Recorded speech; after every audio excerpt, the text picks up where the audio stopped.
लेकिन अब आपको आइए दिखाते हैं संसद वाले शोले, जिसका ट्रेलर आज पूरे देश में देखा गया। इसका वीडियो ट्रेलर सत्ता के सभी न्यूज मित्रों को हम दिखाने वाले हैं। लेकिन पहले ये बात करते हैं उस खबर की जिसकी चर्चा देश भर में हो रही है। इसमें सवाल भी हैं, सियासी चिंगारियां भी हैं।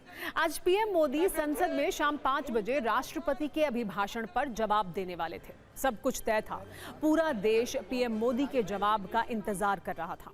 तभी अचानक ये खबर आई कि पीएम मोदी का संबोधन टल गया है। पीएम मोदी आज लोकसभा में जवाब नहीं देंगे।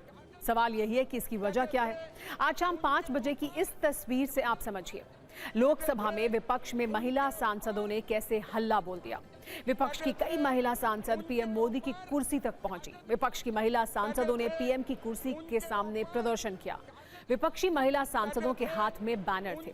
पीएम की कुर्सी के पास महिला सांसदों ने जमकर नारेबाजी भी की। वैसे आज भी संसद के दोनों सदनों में जबरदस्त हंगामा हुआ, नारेबाजी हुई, सरकार से कई मसलों पर सवाल पूछे गए। लेकिन पीएम मोदी के संबोधन का टलना अपने आप में एक बड़ी बात है। हालांकि कल राज्यसभा में पीएम मोदी जवाब देंगे। आपको सिर्फ 8 पॉइंट में विपक्ष के प्लान और इस फैसले की पूरी कहानी आइए बताते हैं। कहा यह जा रहा है कि विपक्षी सांसदों ने आज पूरा प्लान बना लिया था। विपक्ष के सांसद करो या मरो पर उतारू थे। लोकसभा में बहुत ज्यादा हंगामे की आशंका थी।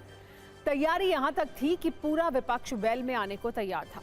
बताया जा रहा है कि सिर्फ विपक्ष के 4 सांसद अपनी सीट पर बैठे रहते, बाकी वेल में प्रदर्शन करते। तो सवाल यह है कि क्या विपक्ष के इसी तेवर की वजह से संबोधन को टालना पड़ा। एक कहानी यह भी है कि पर्दे के पीछे विपक्ष को मनाने की कोशिश हुई थी। 3 घंटे की कोशिश के बाद भी बात नहीं बनी। गृह मंत्री अमित शाह और किरण रिजिजू की कोशिश के बाद भी बात नहीं बनी। पीएम मोदी का संबोधन टलने पर सियासत भी जबरदस्त हो रही है। विपक्ष के नेता पूछ रहे हैं कि क्या मोदी सरकार डर गई है। थोड़ी देर पहले कांग्रेस सांसद प्रियंका गांधी ने भी पीएम मोदी से सवाल पूछे। उन्होंने कहा कि सरकार महिला सांसदों से डर गई है। वहीं सत्ता पक्ष का यह कहना है कि विपक्ष महिलाओं को आगे कर रहा है। हमने आज तक नहीं देखा था, जहां प्रधानमंत्री जी बैठते हैं उसके भी 3-4 चेयर ऊपर जा करके महिलाओं का झुंड आगे, फिर पीछे पीछे सभी पुरुष। ये स्थिति क्या कहती है? ये स्थिति कहती है कि हम प्रधानमंत्री जी तक को नहीं बोलने देंगे और उसके लिए आप मारपीट और अव्यवस्था करने तक आएंगे। ये देश देख रहा है और देश इसका जवाब कांग्रेस और उसके लाई से मांगेगा। हम समय व्यर्थ करने के लिए यहाँ नहीं आए हैं। हम यहाँ इसलिए खड़े हैं कि उनकी आवाज़ उठाएं, और हम उनकी आवाज़ उठाएंगे। और हमारे एलओपी को जब तक बोलने नहीं दिया जाएगा तब तक हम इनको भी नहीं बोलने देंगे। और ये कोई राजनीतिक खेल नहीं है, ये एक बहुत ही गंभीर मामला है। हर देश के नागरिक को समझना चाहिए। ये नहीं है कि हम यहाँ नौटंकी करने आए हैं।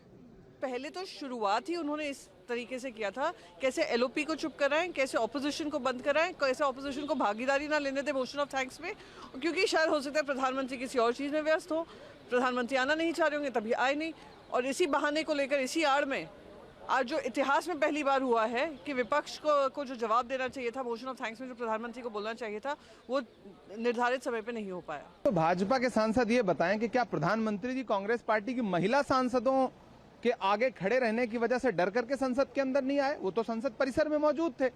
मौजूद रहने के बावजूद अगर हाउस में नहीं आए और जवाब देने की हिम्मत नहीं जुटा पाए, और अब भाजपा ये कह रही है कि कांग्रेस ने महिलाओं को आगे कर दिया, महिला सांसदों को आगे कर दिया, तो हाँ, हमने हमेशा महिलाओं को राजनीतिक तौर पर प्रतिनिधित्व दिया है, उनको आगे किया है और उनको इतनी हिम्मत दी है कि वो प्रधानमंत्री की आंख से आंख मिलाकर के जवाब मांगने की हिम्मत रखती हैं। क्योंकि आज एक डिसाइड किया हुआ था कि शायद प्रधानमंत्री जी हाउस में आएंगे, जवाब देंगे, तो वो प्रधानमंत्री जी जहां बैठते हैं उस साइड में वो बैनर लेके खड़े थे। तो ये तो एकदम संसदीय आचरण की अपमान की पराकाष्ठा है। आज सारी महिलाएं, आपने देखा होगा, कोई प्लान करके आई, ऐसा थोड़ी अचानक आ जाती है। इन बातों से इतना तो स्पष्ट है कि संसद में अभी और हंगामा होने वाला है। सरकार से अभी और तीखे सवाल पूछे जाने वाले हैं। आज संसद में बजट सत्र का 6ठा दिन था। संसद में कई मुद्दों पर आज भी जबरदस्त बवाल देखने को मिला। हंगामे के कारण लोकसभा की कार्यवाही कई बार स्थगित हुई। सत्ता के न्यूज मित्रों को ये बता दें कि आज संसद और संसद परिसर में 3 कलेश देखने को मिले। पहले सरेंडर वाले शोले हैं। विपक्ष के सांसदों ने आज नारेबाजी की, सरकार से कई गंभीर सवाल पूछे, आरोप लगाया कि सरकार अमेरिका के सामने सरेंडर मोड में है। इसकी पूरी कहानी हम आपको बताएंगे। दूसरा कलेश गद्दार बनाम देश के दुश्मन वाला है। कांग्रेस के कुछ सांसद संसद के मकर द्वार के पास प्रदर्शन कर रहे थे। इसी दौरान राहुल गांधी और बीजेपी नेता रवनीत सिंह बिट्टू का आमना सामना हुआ। गद्दार और देश के दुश्मन वाला संवाद भी हुआ। इसका अनकट वीडियो हम आपको दिखाएंगे। तीसरा कलेश है भारत और अमेरिका की ट्रेड डील वाला। इस पर सियासी दंगल लगातार जारी है। आज एक बार फिर विपक्ष के नेताओं ने सवाल पूछे और आज फिर सरकार ने संसद में जवाब दिया। लेकिन बड़ी बात यह है कि कुछ और गंभीर सवालों का सटीक जवाब सरकार अभी भी नहीं दे पाई है। इसकी कहानी भी हम आपको बताएंगे। सरेंडर वाले शोले हैं केंद्र सरकार पर चीन वाले हमले से जुड़े हुए। सत्ता पक्ष और विपक्ष में जबरदस्त लड़ाई चल रही है। आज राहुल गांधी संसद में पूर्व आर्मी चीफ की किताब लेकर पहुंचे। उन्होंने कहा कि भारत के हर युवा को यह किताब देखनी चाहिए। राहुल गांधी पूर्व army chief general Manoj Mukund Naravane की किताब 4 स्टार्स ऑफ डेस्टिनी का मुद्दा लगातार उछाल रहे हैं। ये किताब अभी पब्लिश नहीं हुई है, लेकिन इस पर पॉलिटिक्स लगातार हो रही है। कहानी यही है कि सत्ता और विपक्ष में किताब बनाम किताब वाली लड़ाई चल रही है। बीजेपी सांसद निशिकांत दुबे ने लोकसभा में गांधी परिवार पर लिखी गई ऐसी किताबों का जिक्र किया जिनमें आपत्तिजनक बातें भी लिखी गई हैं। निशिकांत दुबे ने सोनिया और इंदिरा गांधी से संबंधित 3 से 4 किताबों का जिक्र किया। स्पीकर बार बार निशिकांत दुबे को टोकते रहे, लेकिन वो बयान देते रहे। दूसरी तरफ विपक्षी हंगामा करते रहे।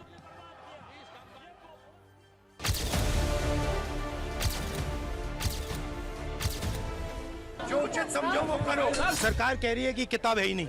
Every youngster in India should see that this book exists. और मुझे कहा गया है कि मैं इस बुक को कोट नहीं कर सकता हूं।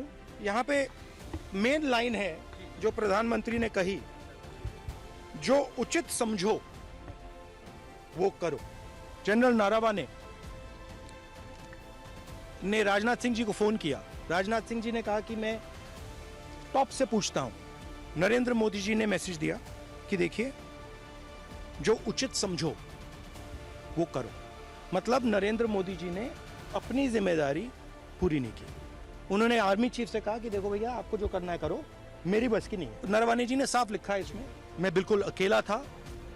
आई was abandoned by the entire establishment. तो if PM comes, I will go physically and hand him this book. मैं आपके माध्यम से सदन को उस किताब के बारे में, उन किताबों के बारे में बताना चाहता हूं जो नेहरू परिवार, कांग्रेस परिवार के भ्रष्टाचार से भरा पड़ा। ये वो कहानी है जिसमें कि एंडरसन को बाहर भेज दिया राजीव गांधी ने।